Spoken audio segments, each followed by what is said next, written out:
capítulo de esta carta de Pablo a los Efesios, y lo que pienso hacer, hermanos, aquí ya es, pues realmente ya no tengo alternativa como para explorar lo que más me gusta hacer, hermanos, de las profecías, hilar la fe de por qué creemos lo que creemos, yendo al Antiguo Testamento, viendo qué es lo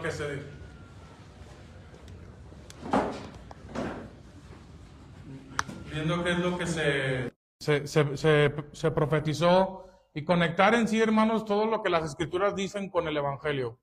Aquí, hermanos, ya estamos en una sección donde Pablo ya dice, bueno, pues ya explicamos el misterio de la voluntad de Dios, ya explicamos cómo Dios decidió salvar a la humanidad, rescatar a la humanidad de las garras de Satanás, del pecado y de la muerte. Ya pasamos por la cruz de Jesucristo, por su resurrección, y todo esto hecho maravilloso, por el cual viene el Espíritu Santo a vivir en nuestros corazones, la transformación. Todo esto, hermanos, ya lo hemos visto con anterioridad.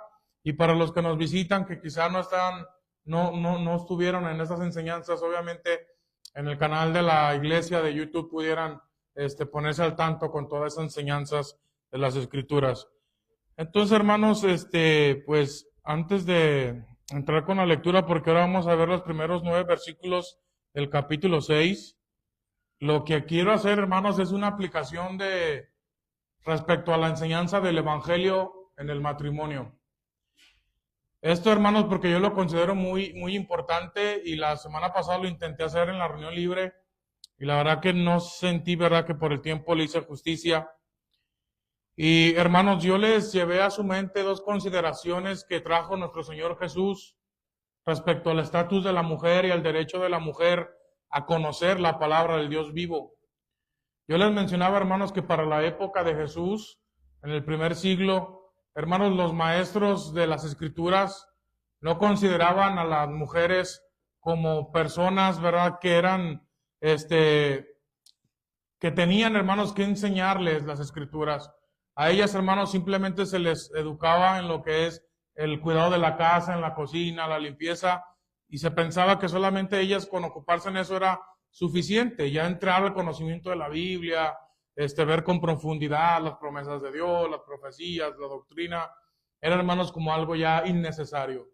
Sin embargo, hermanos, yo les llevé algunas citas, bueno, que di de referencia sobre una conversación que tuvo nuestro Señor Jesús en el Evangelio de Juan, capítulo 4, versículos 9 hasta el 27, donde ustedes, hermanos, pueden ver cómo Jesús platicó con una mujer, y dice la Biblia, y esta era samaritana, que eso todavía añade, hermanos, doble, se puede decir, hermanos, quebrantamiento de lo cultural, porque primeramente, hermanos, un judío no se hablaba con un samaritano por considerarlo impuro. ¿Por qué impuro, hermanos?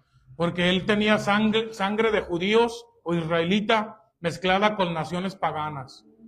Entonces, hermanos, desde el punto de vista de la cultura hebrea, decían, ellos, a no ser puros de sangre, están en un estatus de impureza, como que no están aptos para venir a relacionarse con nuestro Dios.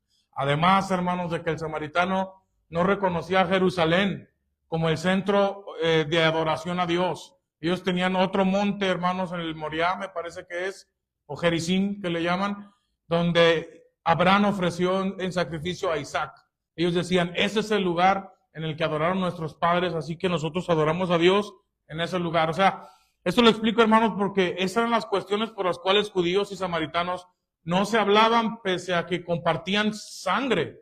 Solo que los samaritanos, hermanos, ya tenían una sangre más, por decirlo así, ellos mezclada con otras naciones, y por eso había repudio, había distanciamiento. Entonces, hermanos, fíjate, este hecho de Jesús, cuando no se comprende cómo vivía la cultura, hermanos, no se aprecia con lo, se puede decir, revolucionario que vino a ser nuestro Maestro, nuestro Señor.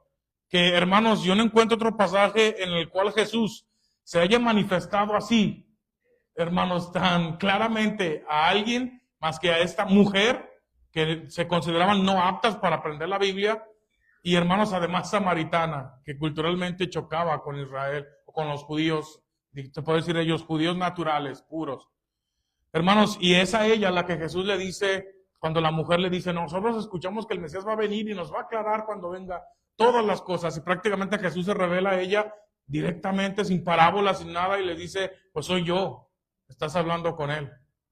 Y entonces, hermanos, esto dice que incluso en el versículo 27, al llegar los apóstoles, los discípulos, y verlo, dice que esto les maravilló, pero en una forma de escandalizarles. O sea, como ellos dijeron, ¿qué pasó? ¿Por qué nuestro maestro no actúa como los demás? Está hablando con una mujer, seguramente le está enseñando las escrituras, pero es una mujer, a ellas no se les enseña. Y además es samaritana, con ellos no hablamos. Y Jesús, hermanos, derribando esas barreras culturales, dice, no, es que yo he venido a salvar lo que está perdido. Entonces, hermanos, todo esto también lo llevé a Lucas, capítulo 10, 38, 42, donde se ubica, hermanos, este escenario donde Jesús va con su gran amigo Lázaro y lo están atendiendo, hermanos, las dos hermanas de Lázaro, que es Marta y María, y ustedes ya conocen esa parábola, yo creo, donde, hermanos, vemos que Jesús alaba a María porque ella decidió, en vez de estar ocupándose y llenándose de estrés en las actividades cotidianas del hogar, hermanos, ella decidió sentarse a los pies del maestro para escuchar lo que tenía que decir. Y Jesús dice, hermanos, que esta María escogió la buena parte, la cual no le sería quitada, porque de Jesús salen hermanos, palabras de su boca de vida eterna. Y dice, ella escogió la buena parte, la cual nadie le quitará.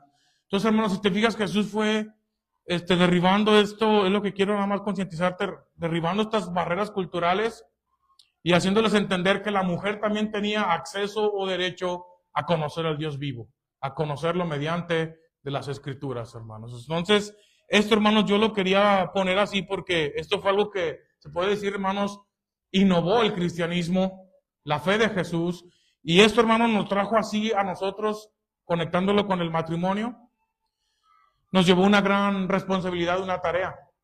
Porque 1 Corintios 14, 29 al 35, cuando se dice Pablo del orden en la iglesia, dice la mujer debe de permanecer callada, dice si tiene alguna duda, que pregunte en su casa a su marido.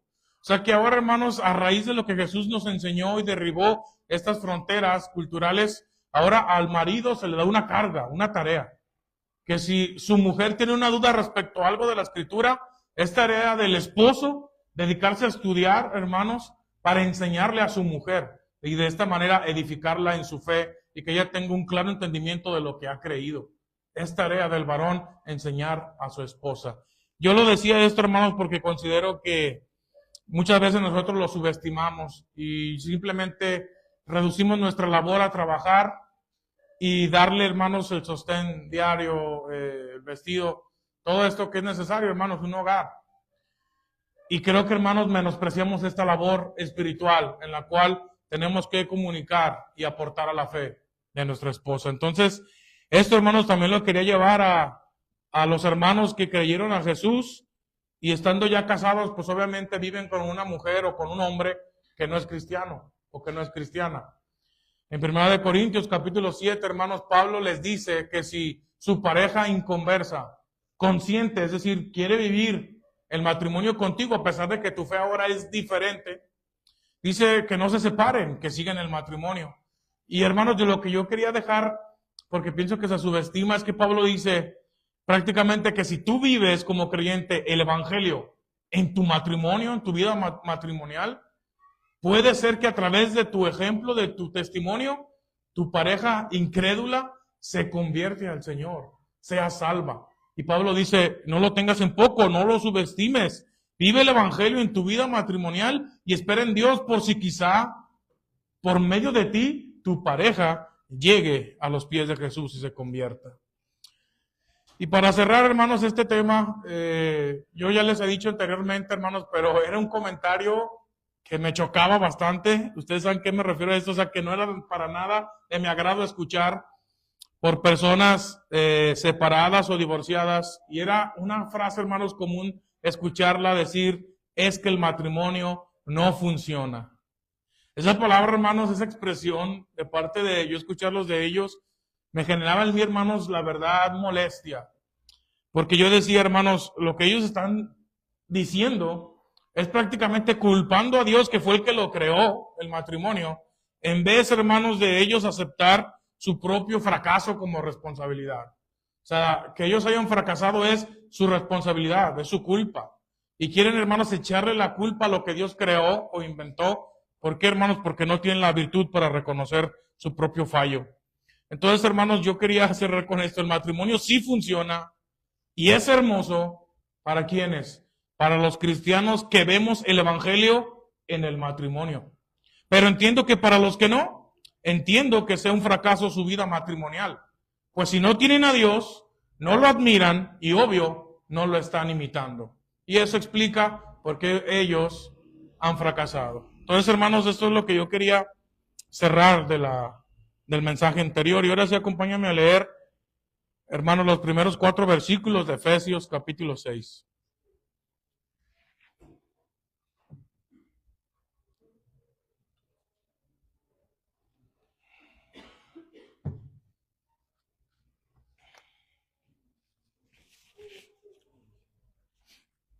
Dice, hermano, la palabra del Señor: hijos, obedeced en el Señor a vuestros padres, porque esto es justo. Permítame. Honra a tu padre y a tu madre es el primer mandamiento con promesa para que te vaya bien y seas de larga vida sobre la tierra. Y vosotros, o ustedes, padres, no provoquen a ira a sus hijos, sino criadlos o críenlos en disciplina y amonestación del Señor. Hermano, el evangelio, Pablo, lo que está haciendo es que el evangelio que tú has creído, hermanos, es más allá que mera información. El evangelio, hermanos, es definido por Pablo en Romanos como poder de Dios. El evangelio es poder de Dios y es un poder que está en operación. Y Pablo está diciendo, hermanos, que el evangelio tiene que verse, tiene que manifestarse en las relaciones humanas. Empezó por ¿cuál relación humana? El matrimonio, que es fundamental. Y ahora, hermanos, va a decir, el evangelio tiene que vivirse, porque es poder de Dios, en otra relación humana, que es en la paternidad. Por eso el título, hermanos, que hoy día esta enseñanza es el evangelio en la paternidad y en lo laboral, en lo que corresponde a lo laboral, que es lo que vamos a ver esta mañana. Entonces, hermanos, ¿qué es lo que dice la Escritura respecto a esta relación de padres con hijos y de hijos con padres? Pues algo bien sencillo. Los hijos deben dedicarse a obedecer. Así de simple, hermanos. Uno que es hijo, que vive en casa de sus padres, hermanos, no tiene otra opción más que la voluntad de Dios es obedecer a sus padres. Hermanos, solamente por ser un poquito más preciso, en la obediencia es la palabra que se usa para esa obediencia, hermanos. Lo que quiere decir, hermanos, es escuchar con atención la orden del Padre para cumplirla a la perfección. Eso es lo que está diciendo, hermanos. Hay que poner atención para cumplir a la perfección lo que nuestros padres nos están ordenando. Entonces, hermanos, después viene la frase que dice en el Señor. ¿Y qué es lo que podemos entender, hermanos, cuando Pablo dice en el Señor? Y es que, hermanos, los hijos que son encaminados en la palabra de Dios y que reconocen a Dios, saben que Dios como máxima autoridad les ha otorgado la autoridad sobre ellos en la tierra a sus padres. Y por eso, hermanos, en esa escala de comprensión es que los hijos tienen que obedecer a lo que sus padres les dicen, porque reconocen la máxima autoridad que es Dios, y Dios, que es la máxima autoridad, les da autoridad sobre ellos, a sus padres en la tierra. Entonces, hermanos, todo esto va así conectado, porque si creemos en Dios y lo reconocemos como el Señor, hemos de someternos a ellos, porque esto es lo que es justo. Ahora, hermanos, Pablo hace otra cosa, y es que hace referencia al 5º mandamiento de la ley, que es, hermanos, el honra a tu padre y a tu madre, y dice, y viene con promesa, para que te vaya bien y seas de larga vida sobre la tierra. Quiero meditar un poquito en esto, hermanos, y primero para comprender lo que es honra. ¿Qué, hermanos, el joven niño o adolescente debe de entender con el mandamiento honra a tu padre y a tu madre? Hermanos, honrar puede ser entendido como considera superior y de mayor aprecio a tu padre y a tu madre. Considera superior y da mayor aprecio a tu padre y a tu madre. Al ver el niño o al joven a sus padres como superiores a él, eso le va a llevar, hermanos, en automático a darles un profundo respeto a sus padres, porque saben que ellos los merecen.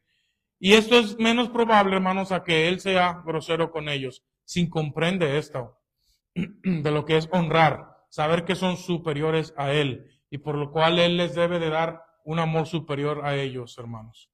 Entonces, otra cosa, hermanos, que dice es el primer mandamiento con promesa, para que te vaya bien y seas de larga vida sobre la tierra.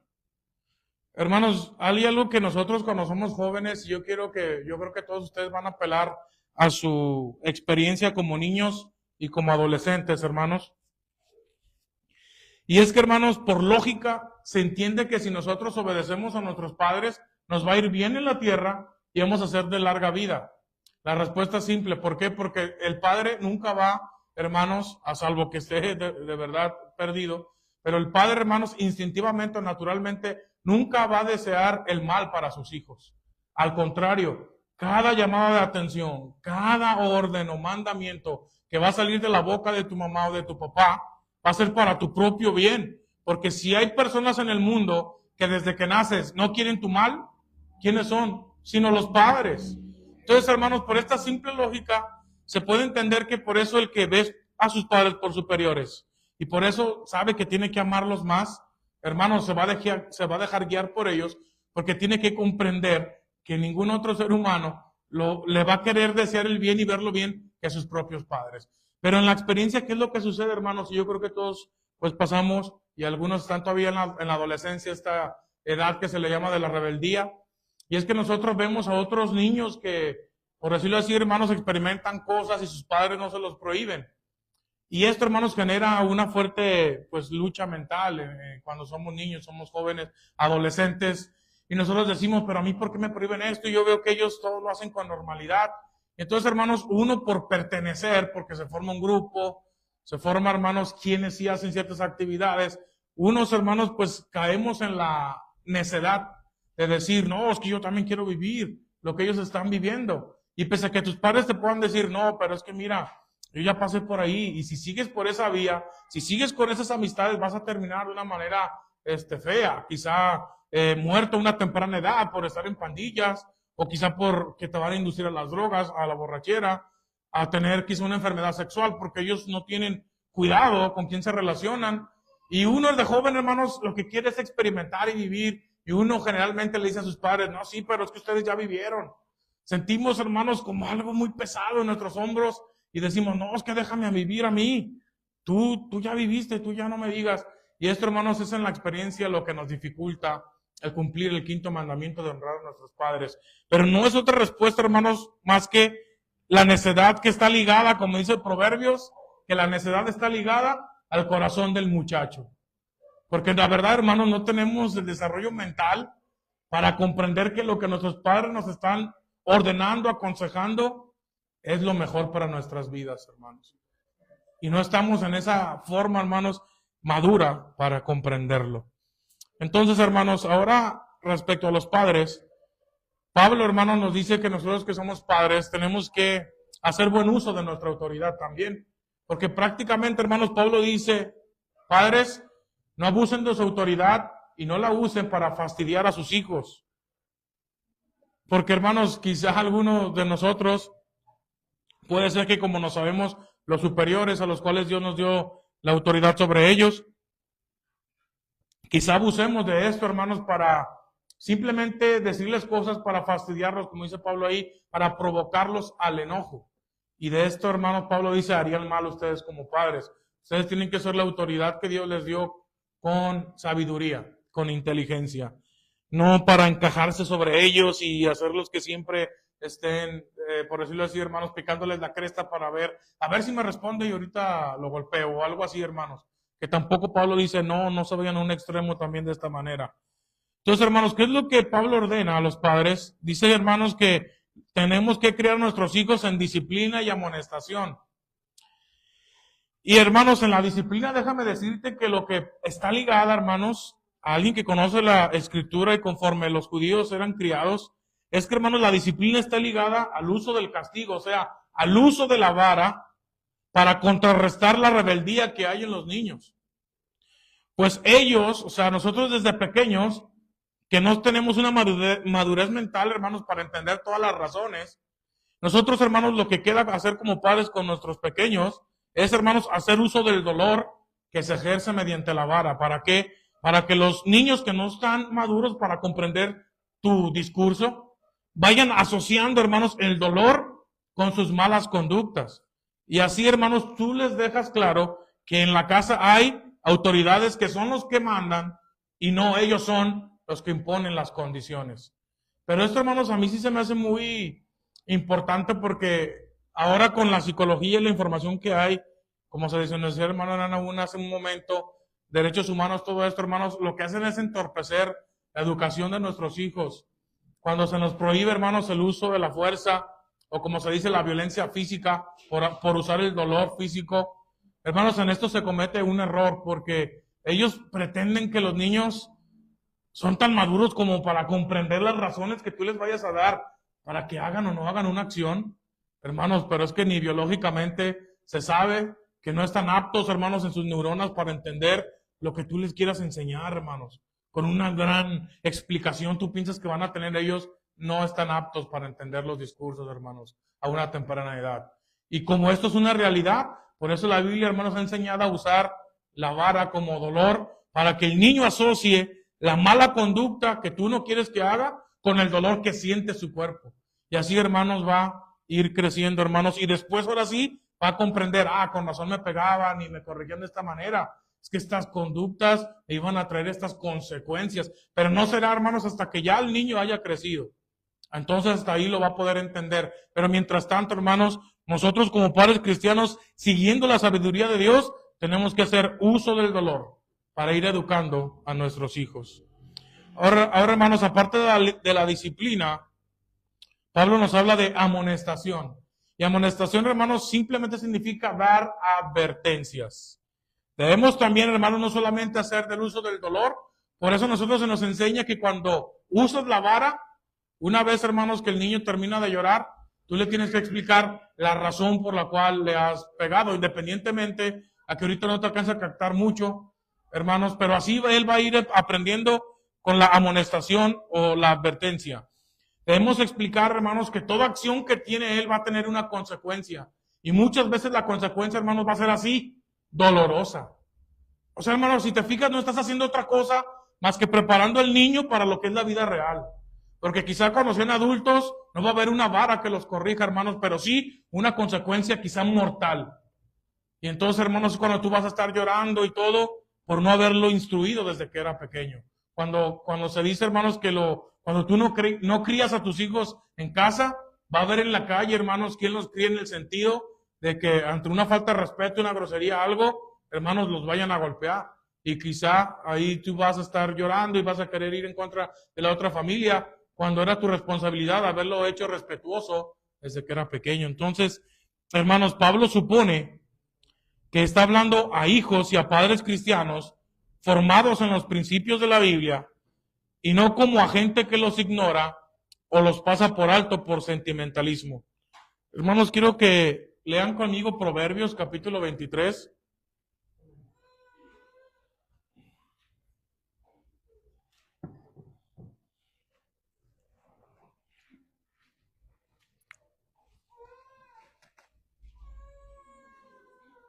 Vamos a leer Proverbios capítulo 23, versículos 12 al 14, hermanos.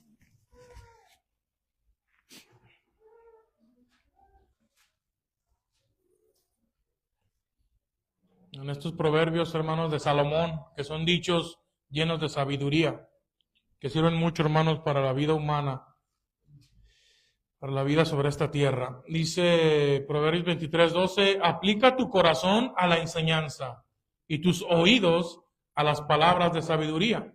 No rehuses la corrección del muchacho, porque si lo hieres con vara, no morirá. Tú lo herirás con vara y librarás su alma del infierno. Hermanos, estos versículos son cosas que Pablo ya tiene en su mente, que ellos desde pequeños les han sido leídas una y otra vez. Y la razón que yo quiero que tú lo leas es para que veas, padres, que no te dejes doblegar por tu sentimentalismo, que yo sé, hermanos, que ver llorar a tu hijo, quizá la verdad sí duele, o sea, no es algo como que tú goces. Pero hermanos, la sabiduría del Señor no se equivoca y es la que nos dice que no debemos de rehusar la corrección al muchacho o a nuestros hijos, hermanos. Porque fíjate cómo lo pone el rey Salomón. Dice, si lo hieres con vara, o sea, no morirá, va a llorar y todo, pero, o sea, tú debes de tener pensado en tu mente, padre, no va a morir.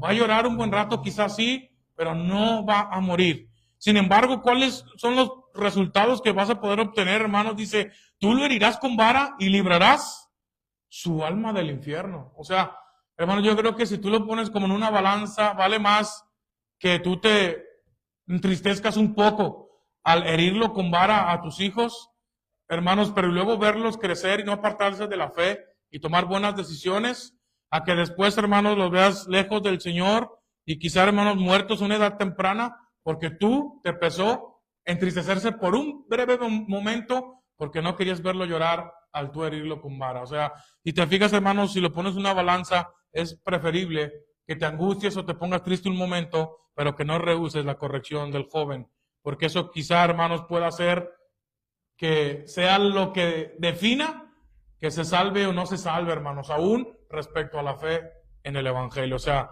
es, hermanos, por mucho, ¿cómo decir, hermanos? Más peso herirlo por un breve momento a pagar unas consecuencias terribles, hermanos, cuando ya sean más grandes.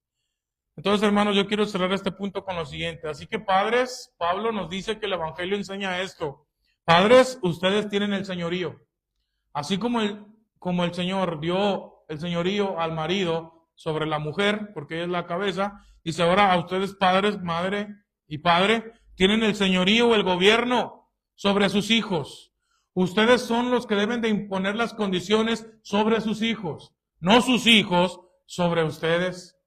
Porque esto, hermanos, es invertir el orden de Dios y es lo que pasa en esta nueva generación o en estas generaciones de hoy, que ya al no pegárseles se les complace todo y entonces los padres, fíjate qué ironía, los padres pasan a ser los esclavos del niño o de la niña, de sus hijos. Están invirtiendo el orden de Dios.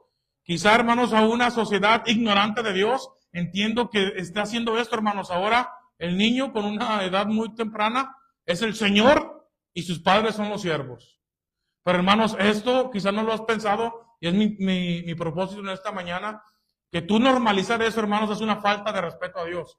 ¿Por qué? Porque estás yendo en contra del orden que Dios puso y estableció en la familia. Él dice, padres, ustedes son los señores, ustedes gobiernan en el hogar, no los niños. Así que, hermanos, si ustedes invierten esto, Pablo diría, no están viviendo el Evangelio. ¿Dónde pues está la fe que ustedes profesan con su boca? Si en su hogar no viven conforme al orden que el Evangelio trae en sí mismo. Entonces, hermanos, es por eso que no es cosa menor y es cosa en la cual los padres tenemos que poner manos a la obra. Vamos a ver, hermanos, otro tipo de relación humana. Ya pasamos del matrimonio, ya pasamos ahora padres e hijos, hijos con padres en la familia. Ahora hay otra, hermanos, relación que el Evangelio tiene que exhibirse en él, y es la relación laboral. Empleados con patrones, patrones con sus empleados. Dice Efesios 6, versículos 5 al 9, hermanos.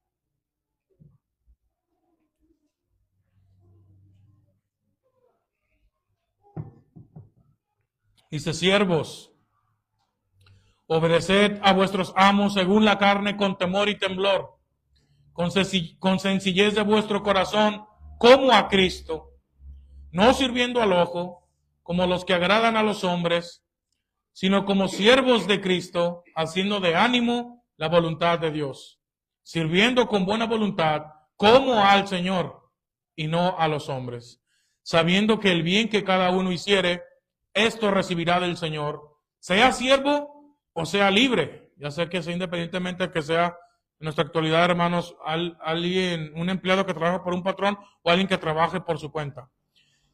Y luego dice a los que son patrones, aplicándolo ahora, y vosotros amos, haced a ellos, o sea, a sus obreros, a sus empleados, lo mismo, el mismo trato, como si ellos fueran el Señor, dejando las amenazas, sabiendo que el Señor de ellos y vuestro está en los cielos y que no hay acepción de personas con Él. Bueno, hermanos, llegamos a esta última relación humana que tenemos sobre esta tierra, que es la vida laboral, la vida del empleado y el patrón con el empleado. ¿Y qué es lo que Pablo nos dice, hermanos? Tú como cristiano, si eres empleado, Pablo dice, tú tienes que vivir mostrando un profundo respeto hacia tus patrones. Eso es lo que comunica con temor y temblor. ¿Por qué, hermanos? Y esto yo no me canso de decirlo. El cristiano, hermanos, que es empleado, tiene que dar un buen servicio hacia sus patrones en todo lo que hace en su ambiente laboral, hermanos, a lo que se dedica, su profesión, su vocación, lo que sea. Es, hermanos, porque sencillamente tenemos que hacer nuestro trabajo, hermanos, no pensando en cómo es ya sea el encargado conmigo o cómo es el patrón, dueño de la empresa conmigo. Porque quizá puedes decir, no, es que es un patrón como que indiferente, no, es que es un encargado como frío, etcétera. Pablo dice, tú olvídate de eso, hermano. Porque usted tiene que trabajar como para el Señor. Porque, hermanos, se entiende Pablo, y es que esto es bastante lógico. Si yo lo voy a servir, o sea, voy a trabajar según a como el patrón yo lo vea que es conmigo, hermanos, pues puede ser hasta que haga yo todo mal hecho porque digo, no, me está dando un maltrato.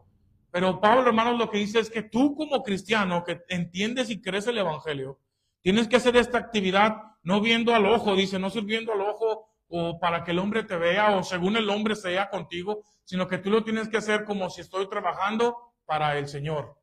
Y créeme, hermanos, que si todos nosotros tuviéramos esto en nuestra mente, yo creo que todos en la empresa sabrían reconocer al que es cristiano de allí, porque es el más entregado, es el que es más honesto, es el que no importando cómo sea el trato hacia él, siempre cumple con las tareas y no pone ninguna excusa.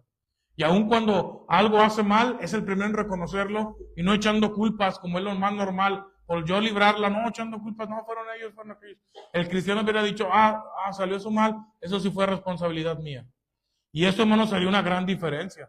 Porque dirían, mira, todos siempre buscan a qué echarle la culpa, como dicen, se van echando la bolita, pero esa mujer, ese hombre, admitió su error y a la primera, sin duda.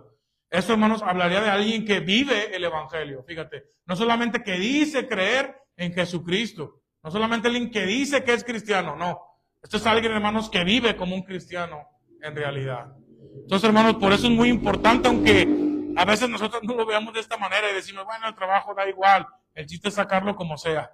Pablo diría, no, si tú eres creyente, si eres cristiano y tienes el Evangelio en ti, vive de acuerdo a ese Evangelio. Lo harías con excelencia.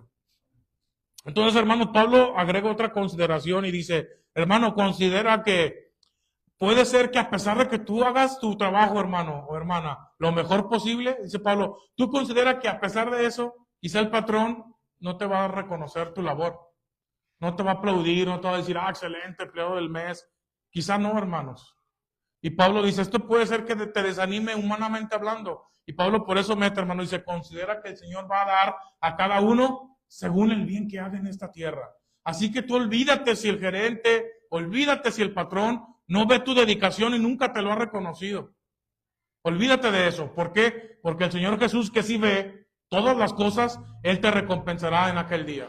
Y dirá, muy bien, hice un testimonio excelente de mi evangelio en tu profesión, en tu oficio, en tu labor. Bien. Y a última hora, hermanos, el cristiano es lo que tiene que anhelar. El aplauso aún de los hermanos o el aplauso aún de la gente de allá afuera, de tus patrones, tus compañeros, etcétera. Aún, hermanos, eso, aunque tenemos que buscarlo, es lo de menos. La meta máxima, tú tienes que saber cuál es, hermanos. Es que Cristo te alabe en aquel día, hermanos, cuando estemos delante de Él, y que te diga, bien, siervo, hiciste muy bien, fuiste fiel en lo poco, y yo en lo mucho te pondré, pasa al gozo de tu Señor. Así que, hermanos, yo creo que esto es algo muy difícil para entender a alguien que no conoce precisamente el Evangelio. Pero para los que lo conocemos, hermanos, tiene que ser una cosa sencilla. Porque sabemos que nosotros vivimos para agradar a Dios y no a los hombres. Entonces ahora, hermanos, la otra parte es a los patrones. Es nada más, si te fijas, un puro verso. Dedicó más versos a los obreros, se puede decir a los empleados. Y a los patrones, hermanos, simplemente dice, pues ya para no repetir lo que dije anteriormente, a los patrones traten a sus obreros de la misma manera que ellos los van a tratar a ustedes, con profundo respeto. Y la única amonestación, hermanos, que les da Pablo es no por amenazas, no usando de las amenazas. Y yo, hermanos, dije, ¿por qué dirá esto? No, porque no por amenazas. Yo dije, ¿será que está hablando Pablo de un abuso de autoridad? Dándoles un trato duro, frío. Pero lo que más me llevó, hermanos, es que está hablando Pablo a que tú no tienes, que eres patrón y que eres dueño de una empresa, a que tú no tienes que darles un trato, hermanos, despectivo. Eso es lo que Pablo, hermanos, tiene en su mente. O sea, que como yo soy el dueño, yo puedo tratar a mis empleados con la punta del pie, como si fueran inferiores a mí. Eso es lo que Pablo, hermanos, está regañando, está exhortando a los que son patrones, diciéndoles, no pienses que tus empleados son inferiores a ti. ¿Por qué? Porque ellos y tú valen lo mismo delante de Dios. Y tú vas a dar cuentas al mismo Dios que los empleados también. Entonces, hermanos, yo quería poner algo en contexto de lo que Pablo dice. Pablo dice, en pocas palabras, en mis palabras, hermanos, recuerda, patrón, que ellos y tú tienen el mismo jefe o señor al cual va a dar cuentas, al cual van a dar cuentas, que está en el cielo, que es Dios. Y Dios, tienes que saber, tú, oh patrón, no te considera más importante a ti por ser patrón que al obrero. Pero también a la inversa, hermanos. Pero tampoco ve superior al obrero o al empleado por encima del patrón. En conclusión, ambos son iguales ante Dios y tanto el uno como el otro dependen de Dios. Eso, hermanos, es lo que tienen que aprender los unos y los otros. Pues hasta aquí, hermanos, creo que he intentado, hermanos, explicar lo que más yo puedo respecto a cómo el Evangelio impacta en las relaciones humanas. Y ahí es donde tiene que verse tu fe, hermano. Tu fe tiene que mostrarse en tu vida de matrimonio. Tu fe tiene que mostrarse en tu vida como padres a hijos, hijos a padres, en la paternidad. Y por último, el Evangelio tiene que verse en tus relaciones laborales, hermanos. Así que hasta aquí quiero hacer un llamado a los que no sean cristianos y nos estén viendo o nos lleguen a ver después a través de las redes sociales. Mire, amigo, nosotros como Iglesia de Jesucristo predicamos la palabra de Dios con el propósito de que consideres tú tu vida a la luz de la verdad que Dios nos ha revelado a través de la palabra. Si usted, amigo, viene de un fracaso matrimonial, de un fracaso familiar, de un fracaso laboral, considere que eso ocurre porque posiblemente, y es lo seguro, no consideraste a Dios en tu vida. Él, por su evangelio, que es su buena noticia de salvación en Cristo, te capacita y te da la inspiración que tú necesitas para que vivas imitándole, para reflejar a Dios en todas tus relaciones humanas. Por eso te llamamos, amigo, en esta mañana al arrepentimiento, para que dejes de lado tus excusas y mejor admitas que es por tu ignorancia, por tu falta de fe y por tu desinterés por Dios que te extraviaste en el camino, que fracasaste y te hiciste mucho daño. Ahora no te resta más que clamar al Salvador, al Señor Jesús, el que por tus muchos pecados y errores y todos tus fracasos, por eso fue a la cruz, para reconciliarte con Dios, perdonándote todos tus pecados. Y Él volvió a la vida victorioso para darte una esperanza de vida real con Él. Lo que la iglesia está llamada a hacer contigo, amigo, es que te rindas a los pies de Jesús y Él te restaurará.